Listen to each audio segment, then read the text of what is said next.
সাল্লাল্লাহু আলাইহি ওয়াসাল্লাম আনা সাইয়্যিদুল ওয়ালিদিন আদম ইয়াওমাল কিয়ামাতি ওয়া আউয়ালু মান ইয়ানশাক্কু আনহুল কবরু ওয়া আউয়ালু শাফিউন ওয়া আউয়ালু মুশাফফিইন উসাওয়াজি বলে সুবহানাল্লাহ।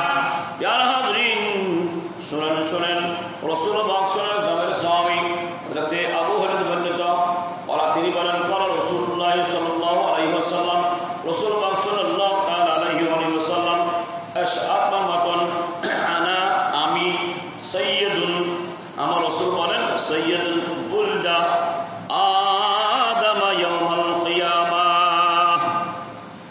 কোন বিরোধিত মতানৈক্য ছাড়া, মতানৈক্য ব্যতীত কিয়ামতের দিন ইয়াউমাল কিয়ামাতে ওয়া আউয়ালুল, কিয়ামতের দিন আমি মাইয়াশাক্কু, আমি আদম সন্তানের কি হব? সর্বাগ হব। সুবহানাল্লাহ, সর্বশ্রেষ্ঠ মর্যাদা। আনহুল কবরু ওয়া আউয়ালুল শাফি, মর্যাদাবান হব এবং আমি ওয়া আউয়ালুল শাফি, আমি সর্বপ্রথম যাকে রওজা শরীফ থেকে উঠানো হবে। কাকে উঠানো হবে? রওজা পাক থেকে উঠানো হবে। তাহলে কিয়ামতের ময়দানে তিনি সর্বপ্রথম সুপারিশ করবেন, ওনার নাম নবী করিম রাসূলুল্লাহ সাল্লাল্লাহু আলাইহি ওয়াসাল্লাম, এবং রওজা পাক থেকে যাকে উঠানো হবে ওনার নাম রাসূল পাক সাল্লাল্লাহু আলাইহি ওয়াসাল্লাম। সুবহানাল্লাহ। এবং ওয়া আউয়ালুশ শাফিউন, এবং যিনি সর্বপ্রথম সুপারিশ করবে ও সুপারিশকারী হচ্ছে রাসূল পাক সাল্লাল্লাহু আলাইহি ওয়াসাল্লাম। ওয়া আউয়ালুল মুশাফফিন, এবং আমি সর্বপ্রথম সুপারিশকারী এবং সর্বপ্রথম আমার সুপারিশ কবুল করা হবে। সুপারিশকারী এবং যে কবুল করবে এটা সরকার সাল্লাল্লাহু আলাইহি ওয়াসাল্লাম ইরশাদ করে দিয়েছে। সুবহানাল্লাহ। এখন আমি যদি রাসূলকে যদি না মানি, ওই রাসূলের মিলাদ আসলে, ওই রাসূলের বালাগত যখন আসে, যখন নারাজ হয়ে যায়, আপনি তো ওই রাসূলের সুপারিশ আশা করতে পারবেন না।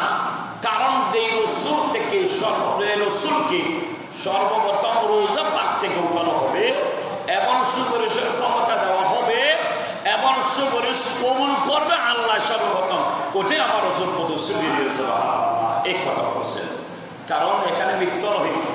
কোন আমার নবী না, শুধু যুগে যুগে কালে যত নবী দুনিয়ার মধ্যে তশরিফ এনেছে, সমস্ত নবীরা হচ্ছে মাসুম, গুনাহ নাই, তা নিষ্পাপ। তো নিষ্পাপে কোনোদিন গুনাহ করতে পারে না, এবং তারা নবীরা মিথ্যা কথা বলতে পারেন না।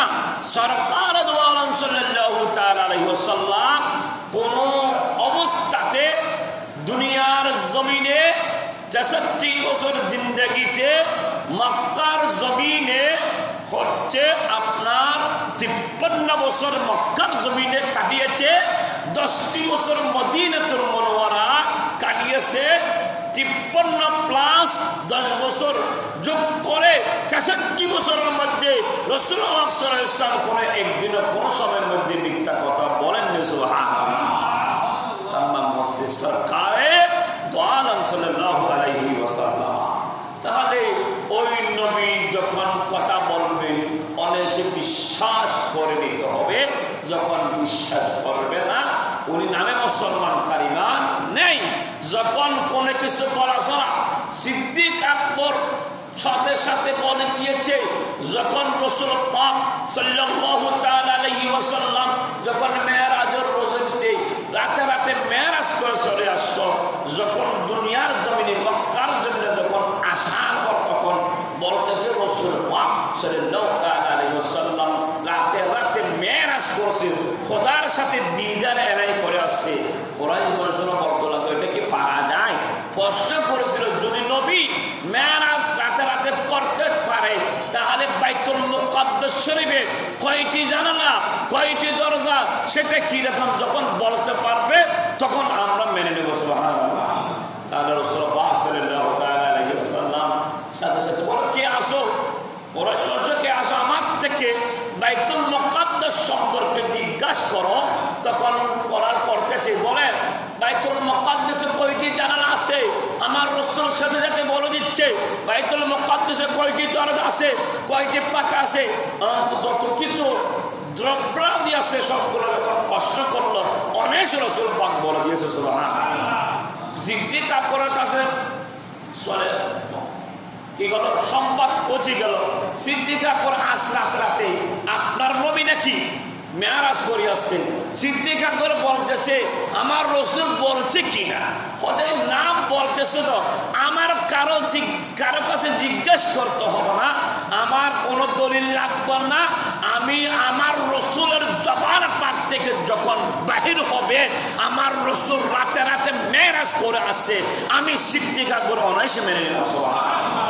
আমরা উম্মত মুহাম্মদী রাসূল যখন বলবে আমি সুপারিশকারী, আমার সুপারিশ কবুল করবে, আমাকে রওজা পাক থেকে সর্বপ্রথম উত্তরণ করা হবে, ওটা যখন আমার রাসূলের হাদিস থেকে আমরা শুনতে পারছি উলামায়ে কেরামের মাধ্যমে, সাথে সাথে যখন আপনারা মেনে নেবেন আপনি ইমানদারের পরিচয় তখন মসজিদ থেকে পাওয়া যাবে। সুবহানাল্লাহ।